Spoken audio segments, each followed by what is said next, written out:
Welcome back. We were just talking about, I was talking to Jordan about music, his music, your very long struggle with addiction and your recovery and the important impact that our community and music has had in your recovery, in your goals, in your future, in your hopes. So I would love for you to talk a little bit more about the music community and what they did for you here in Brockville. Yeah, for sure. So, as I said before, through just circumstance from being here and from hearing from people, you know, everybody seems to know everybody. Yeah, funny about a small town, right? But it's lovely. I grew up in like the suburbs, and I've lived in like cities and stuff, and I'm definitely a small town person. I am too. At heart. 100%. Yeah. It's just a different vibe, you know. But aside from that, to your question, yes.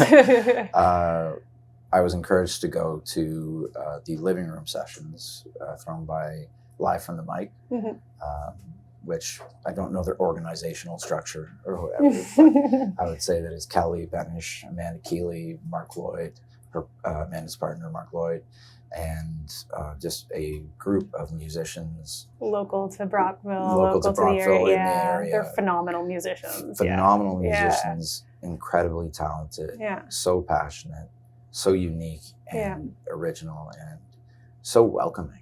So welcoming. Just lovely people. Like from the first time I went to there,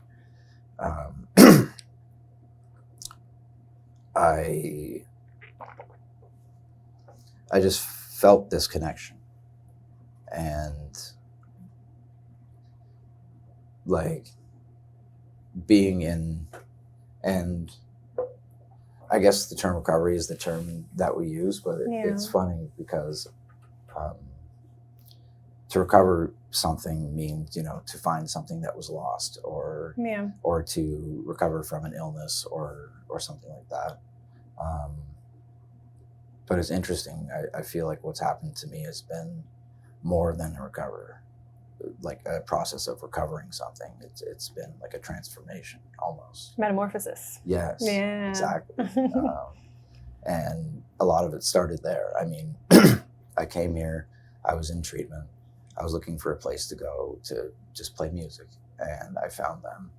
And the interesting thing is that it's I can say this, I'm leaving treatment in 3 weeks. It's a BYOB scenario. Okay. So I was surrounded by all these things that should have been tempting me. Yeah. But they weren't. That's amazing. For the first time in my life. That's really amazing. I was there for the music, and it didn't bother me at all. Huh. Something about like the energy of that place, of those people in this time, for myself anyways, it didn't even faze me, and it hasn't since. And I still go back every Wednesday, and it's through them that I met I met Amanda, and I met James, and Heidi, and Gabrielle, and all these people who really, they played at the show that I just put on.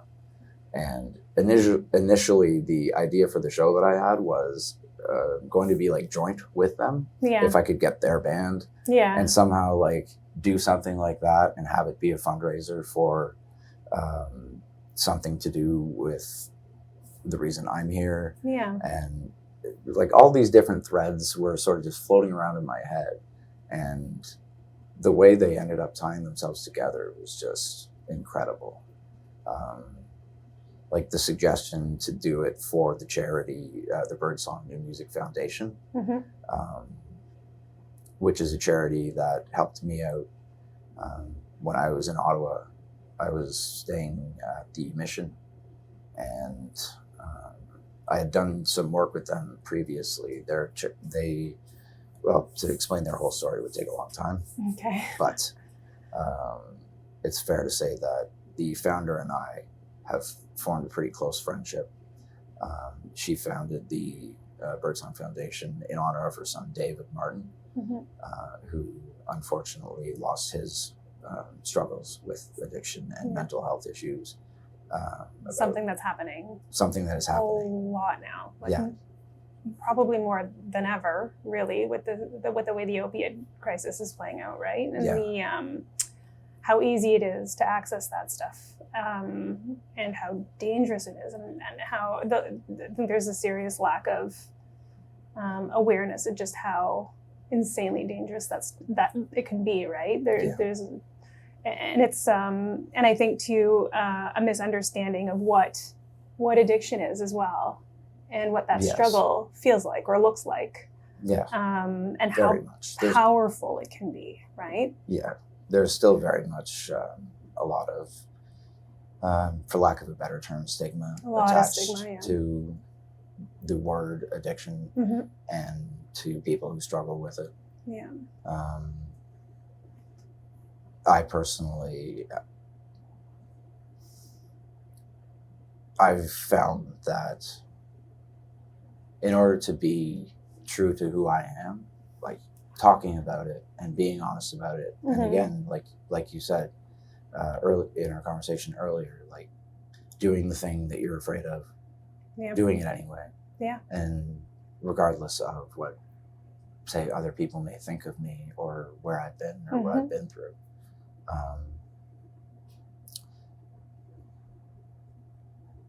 And so, I have, since these struggles started for me in my early 20s, I've always wanted to find some way. I knew that if I ever, I truly never thought that I would. I never believed that I could until very recently in my life. But if I ever could, that I would try and give back, just to try and change what I had experienced, so that someone, not to change it for myself, but so that someone else might not have to go through that for so long and look and search and all these things. So that desire, combined with my passion for music and the connection and community that I found here in Brockville, sort of formed, I guess, the four legs of the table that became this event, which are creativity, community, compassion, and connection. And what it turned into drew from from all of the experiences that brought me here. As I was saying before, Birdsong, when I was waiting to get into treatment here, I was staying at the Mission in Ottawa, and they gave me the opportunity to perform live for the first time at the Royal Ottawa in Mental Health Awareness Month, or whatever they call it.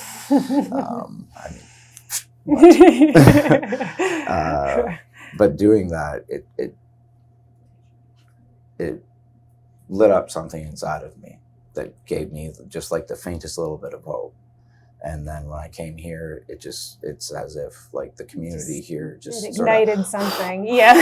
You're in there. There's that little pilot light turned on, and then it turned into like a full roar. And you can kind of see a future where you could turn that into something that would benefit other people and help share your experience and help people who might be struggling with something similar, and put some good out into the world, right? Yeah. I think at the end of the day, we all want that good for our community. We all want to help people and kind of leave our mark the best way that we can. So we have a few minutes left, and I was just going to ask, in what way would, like, what kind of support would you ask for? If you could ask for support from the community, what do you think? It's a big question. What do you think that would look like?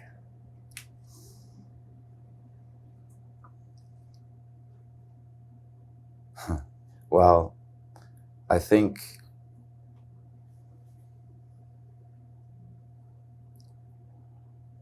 and this is why I'm going to school for what I'm going to school for. I mentioned that I'm leaving treatment in a few weeks. I'm going back to school in Montreal for recreational therapy. Okay. Because I think on some level, I always realized that finding the things that we intrinsically love to do and are passionate about and make us happy has been for me the thing that has helped me save my own life. Yeah. And I was lucky to come here and have it be all around me. And I was lucky that the place that I went to gave me the opportunity to do that, because a lot of places are a lot more strict with how they structure your time and what it is they'll allow you to do and things like that. The reason I was sort of was because I technically should not have been going there. But yeah, what are they going to do? But I'm really glad that I did. But I think that access to opportunities for pursuing, it doesn't even necessarily have to be the creative arts, but for pursuing personal passions, there isn't really a lot of support for that.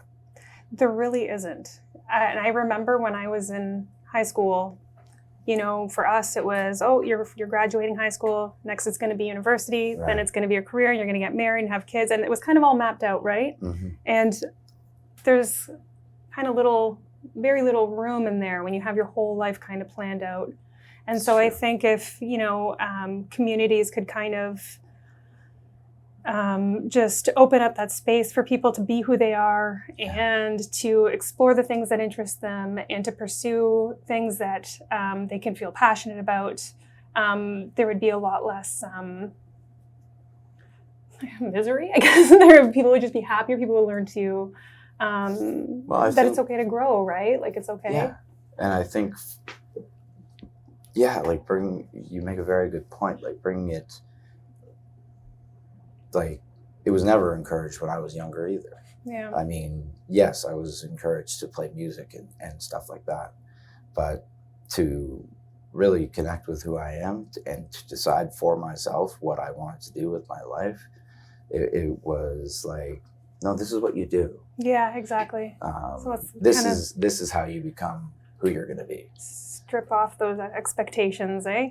Right. I would love to keep talking to you, but I think we've actually run out of time. I really, really want to say thank you, and I appreciate that you came at, you know, moment's notice and opened yourself up like that. It's a really fascinating conversation. I really appreciate having met you. Oh, I'd love to come back sometime. I would love that, actually. Cheers. Cheers.